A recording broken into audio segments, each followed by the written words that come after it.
ఇప్పుడు అమ్మఒడి కాదు కదా ఏటి ఇవ్వట్లేదండి. ఇప్పుడు పిల్లకి ఒక పుస్తకం కొనాలంటే 150 రూపాయలు అవుతుంది. అది ఎలాగా జగన్ అయితే 18,000 వేస్తాడు, నెలసరి వేస్తాడు డబ్బులు. ఇప్పుడు డబ్బులు లేవు పిల్లలకి ఏ చదవాలని. ఒక షూ చిరిగిపోతే షూ ఇవ్వమంటారు, సాక్సులు చిరిగిపోతే సాక్స్ వేసుకొని రాలేదని బయట నిల్చుని పెడతారు. బాగాలేని పిల్లలు బయట నిల్చుని పెడతారు, పరిస్థితి ఏంటి? మొన్నంతా మా పాప బయట నిల్చుని పెట్టింది ఆ టీచరు. వర్క్ అమ్మేసి వర్క్ హోంవర్క్ ఇచ్చేస్తే ఏ పిల్ల బాగాలేని పిల్లలు ఎలాగైనా రాస్తారు. ఏమంటే బుక్లు ఇవ్వట్లేదు, మేము పేదోళ్ళు ఎలాగైనా కొనుక్కుంటాం, టీచర్లకు కూడా బాధ లేదు. ఏమంటే కొనుక్కోలేరా మీరు అని అంటున్నారట. ఏంటి అందుకు ఉండకపోతే వాళ్ళు ఇచ్చిన బట్టలే వేసుకొని రావాలి, ఎట్టిన షూ వేసుకొని రావాలంటే మాకు అవ్వదు కదా. లేకపోతే ఎండలో నిల్చుని పెట్టేస్తున్నారు పిల్లల్ని. మా పిల్లకి ఫిట్స్ ఉంది, మా పిల్లకి బాగాలేదు, అంతసేపు అంతే హోంవర్క్లు ఇచ్చేసి రాసేసి లేకపోతే రాయిపోతే రావద్దు అంటుంది. ఆ పిల్ల రాయలేకపోతుంది.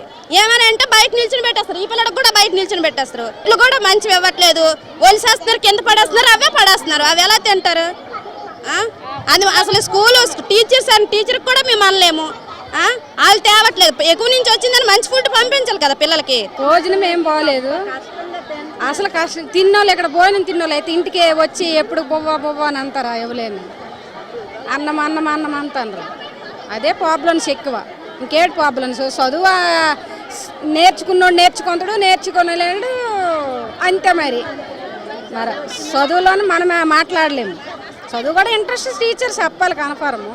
మరి చెప్పకపోతే మరి మనం ఏటి చేయలేము.